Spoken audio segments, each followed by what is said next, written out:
அன்பு நண்பர்களே, அனைவருக்கும் அன்னை சமையல் உமாவின் அன்பான வணக்கங்கள்.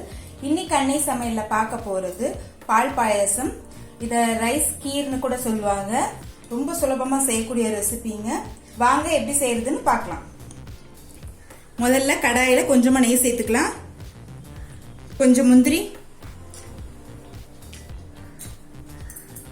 முந்திரியை நல்லா கலர் மாறுற வரைக்கும் வறுத்துக்கலாம். இப்போ முந்திரி லேசா கலர் மாறிடுச்சுங்க. அடுத்தது கொஞ்சம் கருப்பு திராட்சை சேர்த்துக்கலாம். இப்போ முந்திரியும் திராட்சையும் நல்லா வறுத்தாச்சுங்க. இப்போ இதை எடுத்து தனியா வச்சிடலாம். இப்போ அதே கடாயில 1/4 கப் பாசுமதி அரிசியை சேர்த்துக்கலாம்.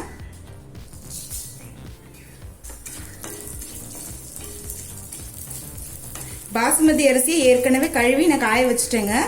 நீங்க பால் பாயாசத்துக்கு பாசுமதி அரிசி யூஸ் பண்ணாதான் டேஸ்டா இருக்குங்க. நீங்க விருப்பப்பட்டா வேற அரிசி கூட போட்டுக்கோங்க. இப்படி நெய்யிலே அரிசியை வறுக்கிறதுனால நல்ல வாசனையா இருக்கும். இப்ப நல்லா வறுத்தாச்சுங்க. இப்ப அரிசியை மிக்சியில கோர்ஸா அரைச்சுக்கலாம்.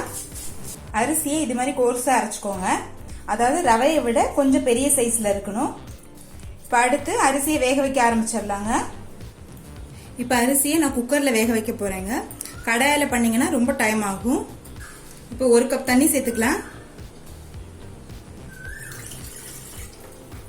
இப்ப அடுத்து அரிசி சேர்த்துக்கலாங்க. இப்ப அடுத்து 1/2 கப் பால் சேர்த்துக்கலாங்க.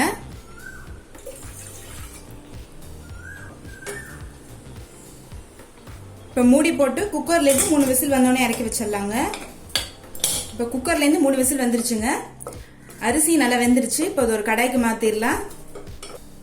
இப்ப வேக வச்ச அரிசியை கடாய்க்கு மாத்தியாச்சு. இப்ப இது கூடவே 3 கப் பால் சேர்த்துக்கலாங்க.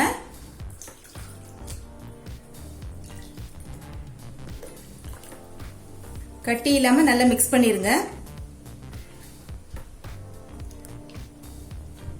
பாயாசம் ரொம்ப திக்காவும் இருக்கக்கூடாதுங்க. அதே நேரத்தில் ரொம்ப தண்ணியாவும் இருக்கக்கூடாது. பால் திக்கா இருந்தா பாயாசம் டேஸ்ட் ரொம்ப நல்லா இருக்குங்க. நான் 1 லிட்டர் பால் எடுத்திருக்கேன். அரிசியை கடாயில வேக வச்சீங்கன்னா 20 நிமிஷம் ஆயிடும். பால் சேர்த்துட்டு ஒரு 5 நிமிஷம் மீடியம் ஃப்ளேம்ல இருக்கட்டும். அடிபிடிக்காம இருக்க கிளறி விட்டுக்கிட்டே இருங்க. இப்ப பால் சேர்த்துட்டு 5 நிமிஷம் ஆயிடுச்சுங்க. இப்ப 1/2 கப் சர்க்கரை சேர்த்துக்கலாங்க.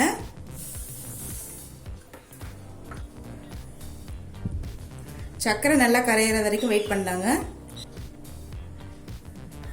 இப்ப அடுத்து 3 ஏலக்காயை தட்டி போட்டுக்கலாங்க.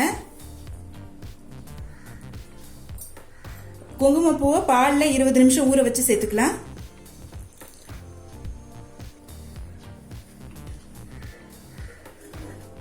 குங்குமப்பூ சேர்க்கறது ஆப்ஷனல் தாங்க. விருப்பப்பட்டா சேர்த்துக்கலாம், இல்லைன்னா வேண்டாம். 3 பாதாம் 3 முந்திரிய பால்ல 20 நிமிஷம் ஊற வச்சு மிக்சியில நைஸா அரைச்சு இதுல சேர்த்துக்கலாம். பாதாமி முந்திரி இப்படி அரைச்சு சேர்க்கறதுனால பாயாசம் டேஸ்ட் ரொம்ப நல்லா இருக்குங்க. இப்ப எல்லாத்தையும் சேர்த்துட்டு 5 நிமிஷம் ஸ்லோல இருக்கட்டும்.